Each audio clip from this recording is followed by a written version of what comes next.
Hi, this is Neeta Kapoor and welcome to the next episode of Homeopathy Around the World. In this series, we will be going around the world and talking to our guests who are my friends, fellow homeopaths from different parts of the world. We will be talking about the status of homeopathic practices, homeopathic education, and many other aspects all revolving around homeopathy. If you are someone who is curious about classical homeopathy, then you are in for a treat today. Today we will be talking about the impact and the scope of homeopathy in the United States of America, and our guest today is Cristina Horvath. Cristina Horvath is a homeopath and she has a well-established practice called Arizona Homeopathy, which she runs along with her husband Dan Horvath. Christina is also a nationally certified classical homeopath and she has over 25 years of experience in classical homeopathy.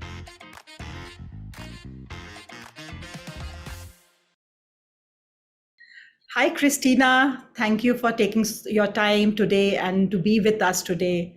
We are almost like 9,000 miles apart and yet we are able to chat so closely. This is all thanks to technology. So welcome, Christina, to the Homeopathy Around the World series. Hi, Neeta. Thank you very much for having me. So, Christina, our viewers must be very interested to know quite a few things. So let us begin straight away. I would like to know, Christina, it would be very interesting to know, how did your journey with homeopathy begin? So my journey with homeopathy began in 1998 when my husband introduced me to homeopathy. He has been studying homeopathy since the 1970s and followed the teachings of Hahnemann, Kent, and Vithoulkas. And I was lucky that I was able to start the right way with classical homeopathy. And I was also treated for a chronic condition homeopathically. And this type of treatment made so much sense to me. I wanted to learn more about it. So for a few years, I studied with the help of my husband. And in 2007, we decided to go and see the best in the world, Professor George Vithoulkas. So we made a trip to the island of Alonissos in Greece, and we attended one of the summer seminars of Professor Vithoulkas. And this was really life-changing for me. And I decided I have to learn from him. So I started the 3-year program at the Academy, International Academy of Classical Homeopathy in 2008. And I went there for 3 years every summer.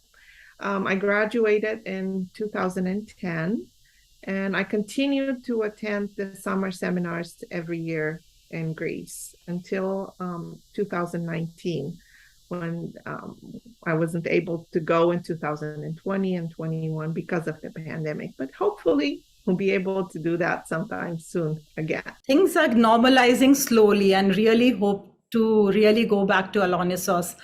And I can relate to it very well. The exotic Greek islands, beautiful island, and the best teacher to teach you.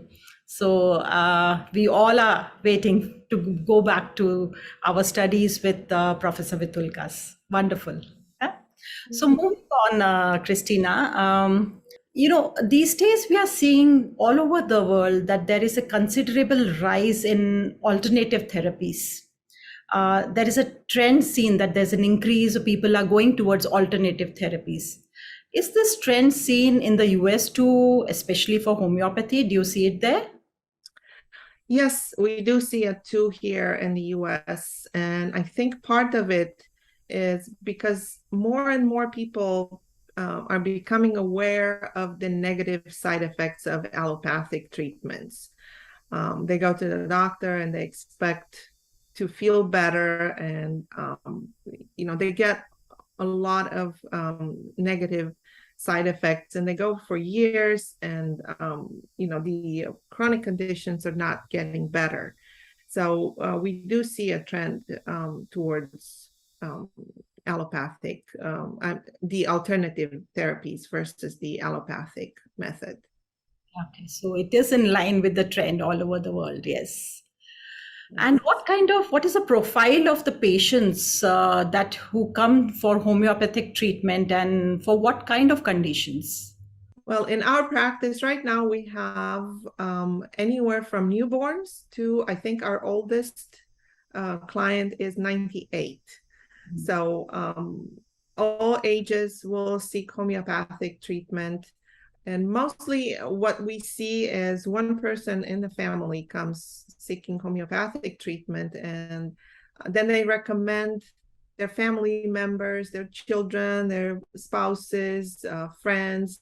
So we see all ages, and unfortunately, the conditions that they're coming to be treated for are deeper. As the time goes by, we see deeper and deeper chronic conditions. We see a lot of depression, asthma, hormonal disturbances, a lot of autoimmune diseases like celiac and Hashimoto. And I mean, I can go on, Crohn's disease, skin eruptions. And we also see a small part of reoccurring infections and various acute, of course, COVID. We got to see a lot of COVID cases. So it can be a variety of conditions. People don't come for like the, a little bit of a runny nose or easy conditions. They come for deeper chronic conditions for treatment. I absolutely agree with you. When things don't work generally, then they look out for alternatives, and that's when they reached homeopathy. And these are the challenging cases that we get most of the times. Yes, yes, I agree with you totally. Yeah. And usually they try all the other therapies and they come to homeopathy and they expect a miracle from homeopathy. But we know that some cases are more difficult to treat and you have to unravel the case and it takes time. Not everybody has the patience, but for those that stick with it, they might see beneficial results. But as we know, levels of health, not every condition is treatable in the same amount of time and in everybody. So. Absolutely. There's a scientific approach here. Good that you brought up levels of health. And then there is a theory here that we can follow, and we can understand how curable a case is. And we can be very upfront. We can share with our patients and we can tell them what is expected and where do they stand. So being very truthful, and it gives a very clear perspective about what the status of the case is. I kind of agree with you on that. Generally we do get where the levels of health are not, at topmost, generally middle or down there. These kind of cases are the ones that come to homeopathy. Worldwide, I think so. That's the trend also. Yeah. Yeah, and people will say, like we got an email a few days ago, I have a thyroid condition, and do you treat this? Of course, we treat any condition, but we can't say how long it's going to take for this condition to improve, if it's going to improve. So you have to respond. It depends how old you are, how long you've had this condition, what your level of health is, what therapies you've used before. Some conditions you give one remedy and everything is beautiful, and the same pathology but a deeper condition, you might need 3 or 4 remedies before you can improve the case. Yes, and this understanding has so beautifully come through our understanding of level of health, right? Okay, moving forward, Christina, how long back can one trace to find the origin of homeopathy in America? I think the first time it was brought into the United States, it was in the early 1800s. So it was, during Hahnemann's time, but it was, I think it was Hans Birch Graham that brought homeopathy in the US. I think he studied with a student of Hahnemann in Denmark, if I remember correctly. And he brought homeopathy over. So there is a long history of homeopathy in the US. Yes. So but it did come right at the time when the founder, Samuel Hahnemann kind of discovered this beautiful modality of treatment. So it comes from right back then, right? And Christina, in the 19th century, during the times when the great homeopath Kent, when he was there, there were several homeopathic hospitals, colleges of homeopathy, like Herring Medical College and Hospital. Now, what has happened to these institutions? So I think in the early 1900s, homeopathy was becoming a threat to regular allopathic medication because of its success rate. And in 1910, Abraham Flexner wrote the Flexner Report. And this report was founded by the Carnegie Foundation, and it imposed regulation on medical standards of practice and curriculum. And the homeopathic courses in the medical school were abandoned, and this led to closing of many schools in the 1910. So it actually in the 1900s, in the beginning of 1900s, there were, I think, about 22 homeopathic schools in the US. And in the 1930s, there were 0 homeopathic schools. So this report had a very deep effect on the on homeopathy and on the funding of homeopathy. And this is partly due to the pharmaceutical companies who wanted to become better off financially. So there was more to be made from the allopathic treatment on the part of the pharmacies than from the homeopathic treatment. Homeopathically, you give one remedy. At that time, the levels of health were better, so there was more of a cure possible with one remedy than there is now. So the pharmacies wouldn't make so much money if they were only selling one remedy, instead of having somebody on allopathic treatment where they would have to buy medication, every month or on an ongoing basis. So the Flexner Report was the one that started the downfall of homeopathy in 1910, which was very unfortunate. Very unfortunate, and what a huge impact. It almost, it got rid of all the good that was brought in by homeopathy.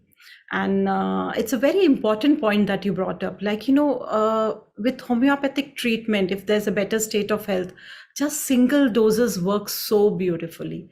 The amount of remedies required are so less. So obviously, when it comes to manufacturers of remedies, that's something that it won't go well with them. So yes, we understand the whole complex situation and how and why it happened. And it brought challenges then, and I'm sure there are challenges now also, Christina. So what are the kind of challenges that you see in the current situation in the United States? What do you see here for homeopathy? What are the challenges? So I think one of the challenge is actually the education, the homeopathic education of homeopaths, because not all the homeopaths are prepared the same way. And right now we're trying to promote the classical approach, which is how Hahnemann intended it. But not all the homeopaths are educated in the same way. And if you don't have the right education, you don't get the right results. And then people become disappointed. And they might come once or twice, and then they say, homeopathy doesn't do anything. And it's not the fault of homeopathy, it's the fault of the practitioner. Well, in some few cases, when you are at the end stages of disease, of course, you can't do much. But most cases can be improved if they're treated correctly. But I find that many homeopaths don't understand the right reaction to the remedy. They might have a correct reaction and misunderstand it and think, oh, I need to give another remedy, and then they spoil the whole case. And that's one of the challenges. Another challenge, I think, it is that homeopathic treatment is not covered by medical insurance.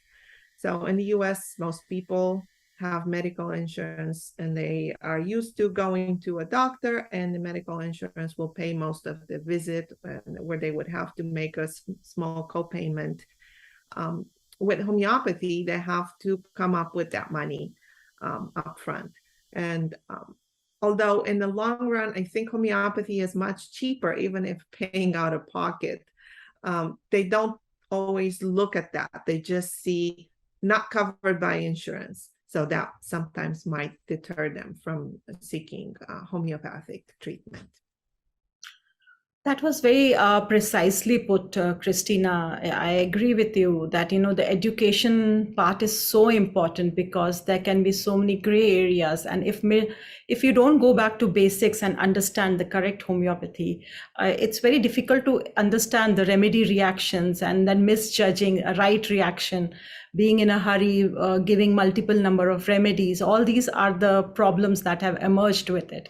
So the right education is very, very important, and it's one of the challenges. And secondly, very well put that, of course, it's a patient who's paying, and for them, it matters. So the insurance part again is one of the challenge. I think they were very nicely picked up, and very two important points, Christina.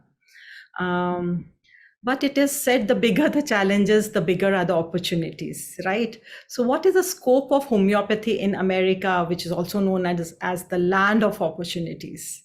You can practice here once you finish, you graduate from school. If you feel comfortable, you can start practicing right away. And I think in other parts of the world, you have to be a medical doctor in order to practice homeopathy, and this is not the case in the US. I know in some countries in Europe, I come from Romania originally. I know in Romania you have to be a medical doctor, and I think you also have to have a specialty in order to practice homeopathy. So you would have to finish your medical school, get a specialty, and then go to a homeopathic school. And I think that would be a challenge in other parts of the world. But here, you can finish, for example, the IACH, the 3-year program. After that, you should have all the tools necessary to start a practice, and you don't have to be a medical doctor. But of course, anatomy and pathology, physiology, those are all required. But a medical degree is not required in order to practice homeopathy. So it is an opportunity, but it has to be used wisely. That's what you're saying, yeah? So there is a part of background that is required in the an understanding of medical physiology, anatomy, and I think so that is covered by the course in some way or the other. And also, you were speaking of Romania, and we'll be soon visiting Romania, and we'll understand what is the requirement there too. Yeah, that will be interesting too. Yes, please tell. Yeah, I just, when I went to Greece for the seminars, I met a lot of Romanian doctors, and that's what, I don't have it from firsthand knowledge. It's just from talking to our friends there. So how easy is it to set up a practice in the US, homeopathic practice in the US? So because we have so many states here, you have 50 states and 50 different regulations. So it's difficult to it's hard to generalize, but there is no license to practice homeopathy. A license doesn't exist unless you're a medical doctor. If you're a medical doctor, then you can get a license in homeopathy. But if one is not a medical doctor, as long as you don't profess that you offer medical care, as long as you say you offer homeopathic advice and recommendations, you're not forbidden from practicing homeopathy. And depending on the person's level of education, a homeopath may apply for certification and also may become a registered homeopath with NASH, which is the North American Society of Homeopaths. Once you become a registered homeopath with NASH, this allows you to acquire professional liability insurance, which I think it's very helpful in your practice. And then you get, like with any other business, you can choose a name for your practice, you register your business name, you choose what type of business structure you want to have, if you want to be a limited liability company, if you want to be a sole proprietor. So the opening of the business part is not that complicated. It's just like any other business. So it might be easier, but there are a set of guidelines, norms, and if you work within that, I think it is very much doable, and it's easier to set up in the US your homeopathic practice. That's nice to know. It's good to get the registration because that gives you liability insurance, which is very helpful. It's very good to have. Yes, of course. And moving on, Christina, there's another aspect or facet about yourself which is so admirable.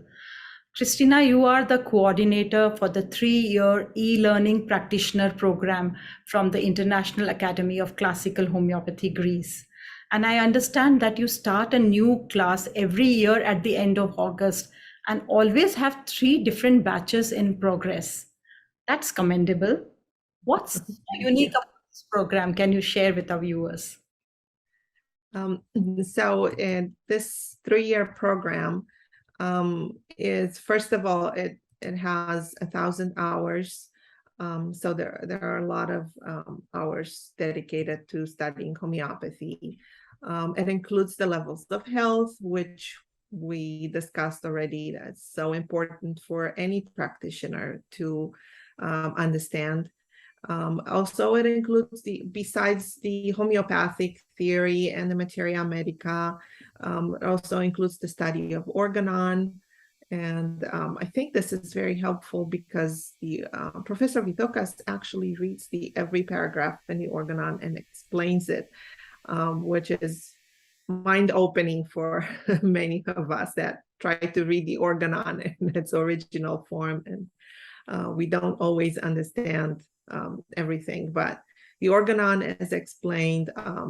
We study the homeopathic repertories. It also includes ethics in homeopathic practice for the US.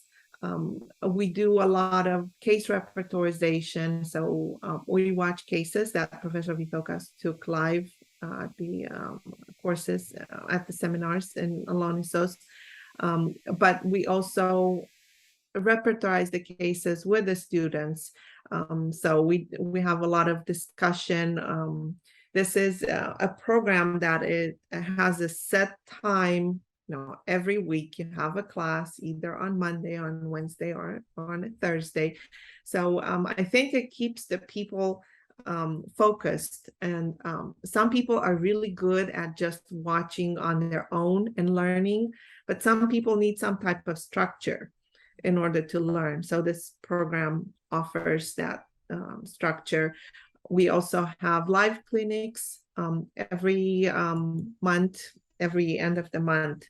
We offer a clinic where we take live cases and the students participate in the case taking. So not only do they watch Professor Vithoulkas take live cases and see him at his best, when he takes the cases, but also there is an opportunity for the students to take cases themselves. And of course, we help them along the way. We guide them with questions, what to ask the client that they're interviewing. But I think this contributes to knowledge, and also it gives them more confidence for when they start practicing themselves, because it's difficult to go out there the first time and start taking cases on your own. So this prepares you a little better for what's to come. And there is also a case supervision where the students are supposed to take 10 cases. They take their own cases and then they discuss them with the instructor before making any advice on homeopathic treatment. So they get a lot of experience. They see case taking, they actually experience case taking on their own. So I think it's a program that prepares you for practice in general. We also have a module on the business of practice, which will teaches one how to set up the business, how to run the business, what kind of how to obtain the liability insurance and all of that stuff that is necessary when you try to start up a business. This sounds like a very comprehensive course wherein you are like theoretically first taught. There's a lot of academic stuff, which is really, we do it in detail. And then there is a clinical expertise of Professor Vithoulkas that the students can view and they can learn from. And what is very interesting is that after that, it looks like there's a lot of hand-holding here, Christina. I could hear that you're supervising, they are seeing the cases, they gain confidence. And what was very interesting to me, I think it is there for the US module, is it? That, the business part, how to set up the business. Is it for your country? It's been designed for that? Yes, it's for the US specifically. Yes, Okay. with details about US. Of course, we can't go into details about every single state because it would take forever, but students are responsible for checking the laws in their state, but we do give a general overview of what needs to be done for them to start their practice. Absolutely interesting. Very nice. And do these students, once they get their diploma, these diploma holders, can they set up their practice immediately? Can they do that? Yes, we've actually had students that set up their practice before finishing the course because maybe they had other courses that they took before starting the 3-year course. But they always find that this course gives them a better understanding. And this is why sometimes people who are certified will take this course because they feel like they're certified, but they don't have enough knowledge. So they need more. And I think this course is complete and offers the best that I know, but I'm partial since I instruct the course. But we do see,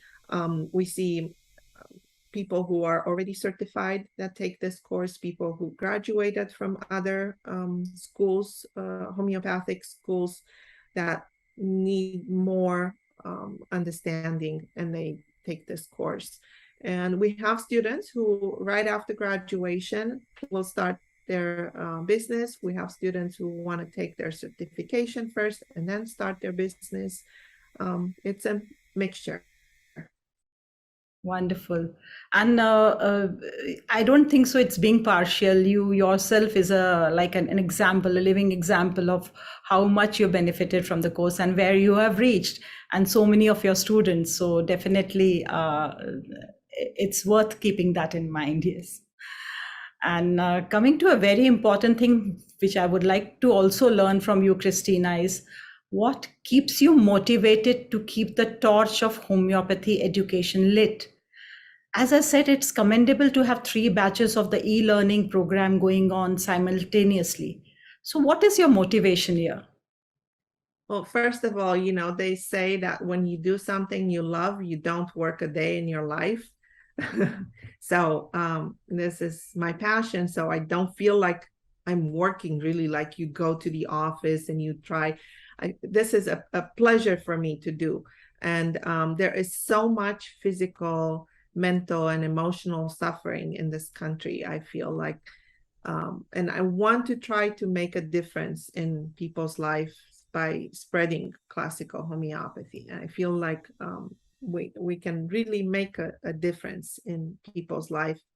And the more people you teach, to carry the torch, the more homeopathy will be spread, and humanity helped in general, because I think at the moment we are not in a good place health-wise, worldwide. So we need to do something, and you can't do everything, but if you teach one person at a time, that person might tell another person, and that's all we can do to spread homeopathy, and the correct homeopathy, because we're not talking about mixing remedies and doing things that we really don't understand the effect of what we're doing. This is a science. Like Professor Vithoulkas wrote, Science of Homeopathy. It is a science, and there are rules that have to be followed. And if we know the rules, we can make a difference in people's lives. So we're trying to spread it as much as possible and have people learn the rules so they can correctly apply them. Cristina Horvath, you are inspirational, truly. So this has been so beautiful sharing that, you are driven by something, by a cause where many should be benefited, and going by the right education, which is very important. Right in the beginning also, you mentioned that, the right from the source, Hahnemann, the founder of homeopathy, then you mentioned Kent, and now Professor Vithoulkas. What more would we want for a good education, right, Christina? Thank you for being here and speaking to me.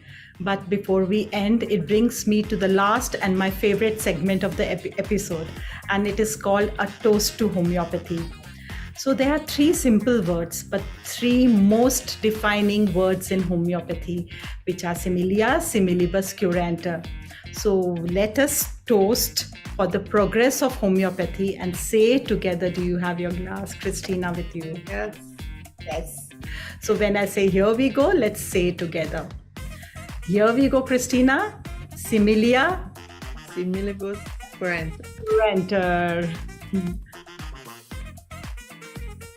Thank you so much again, Christina. We wish you super success in all your efforts to spread this good homeopathy. Thank you very much. All around United States and all around the world too. Yeah, right? So it's been a pleasure having you over, Christina. Thank you so much. My pleasure. Thank you for having me on. Hello viewers. Now Christina and I would like to hear from you. We would like to hear an answer to a question that Christina also had answered. What do you see the scope of homeopathy as we look into our futures?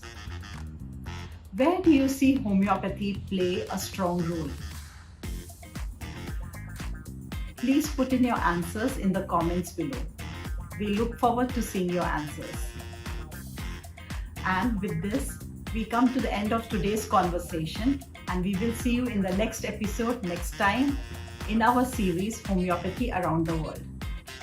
We will be coming with yet another exciting guest with yet another exciting conversation. This is me, Neeta Kapoor, signing off for today. Thank you for watching and see you next time.